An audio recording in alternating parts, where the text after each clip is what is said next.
तो जब नीरज कुमार ने अनंत सिंह से सवाल पूछा, उसके बाद अनंत सिंह कभी मुख्यमंत्री दरबार तो कभी ललन सिंह के दरबार, और अब अशोक चौधरी से मुलाकात। देखिए, नीरज कुमार के सवाल के बाद अनंत सिंह के मन में भी सवाल उठने लगा कि अनंत सिंह के बारे में नीरज कुमार ने जो कहा वो सत्य ही है कि जेडीयू ने अभी कहीं नहीं कहा है कि अनंत सिंह को हम मोकामा से चुनाव लड़ाएंगे। और अनंत सिंह के मन में ये जब सवाल चलने लगा तो अनंत सिंह ने सबसे पहले मुख्यमंत्री से मुलाकात की। मुख्यमंत्री से जब अच्छे तरीके से मुलाकात नहीं हुई तो फिर ललन सिंह से मुलाकात हुई, क्योंकि कहा जाता है कि पार्टी में नीतीश कुमार के बाद अभी किसी की चलती है तो वो ललन सिंह हैं, वो संजय झा हैं। तो ऐसे में मुलाकात ललन सिंह से हुई, और ललन सिंह से मुलाकात के बाद आज अशोक चौधरी अनंत सिंह के आवास पहुंच गए।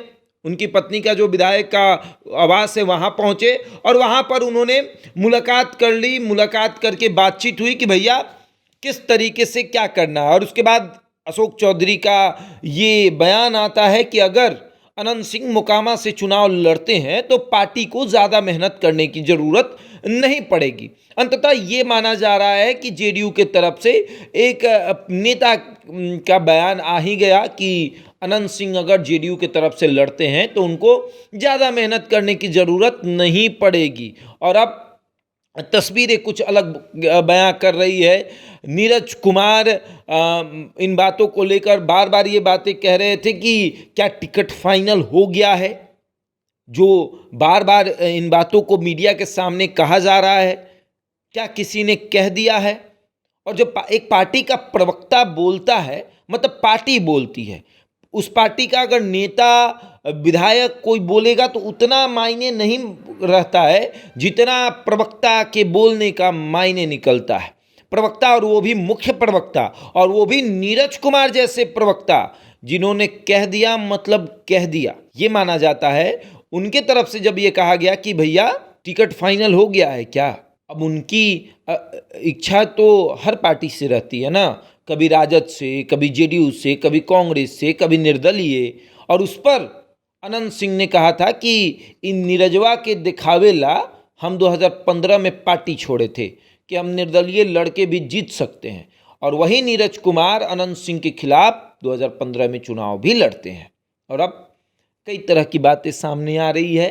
नीरज कुमार के सवाल के बाद लगातार अलग अलग पार्टी के नेताओं के साथ मुलाकात हो रही है और इस मुलाकात के कई मायने निकाले जा रहे हैं।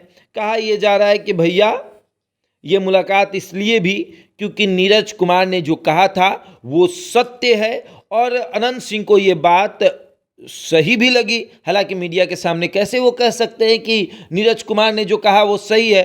पार्टी के किसी नेता ने तो इतना नहीं हमको कहा है कि भैया आपका टिकट फाइनल हो गया है, लेकिन हमको तो अब पार्टी के नेताओं से मुलाकात करनी पड़ेगी और जाना पड़ेगा और जाकर ये बताना पड़ेगा कि भैया हम आप लोग कहिए मीडिया के सामने कि अनंत सिंह चुनाव लड़ेंगे जेडीयू से। कई तरह की बातें सामने आई और अब देखिए क्या होता है। क्या अनंत सिंह का टिकट जो है वो जेडीयू के तरफ से फाइनल होता है या फिर मोकामा के मैदान में अनंत सिंह के सामने नीरज कुमार रहेंगे या फिर अनंत सिंह के सामने कोई और होगा या फिर जेडीयू इस सीट पर समझौता करेगी। कई सवाल चल रहे हैं और उन सवालों के जवाब जब सीटों का बंटवारा होगा, जब उम्मीदवारों का चयन होगा तब ही मिल पाएगा। ऐसे तो कयास हर बार लगाए जाते हैं कि चुनावी मैदान में इनके बदले ये उतरने वाले हैं। बहरहाल इस खबर में इतना ही। बन रहा हमारे साथ और देखते रहे द इंडिया टॉप।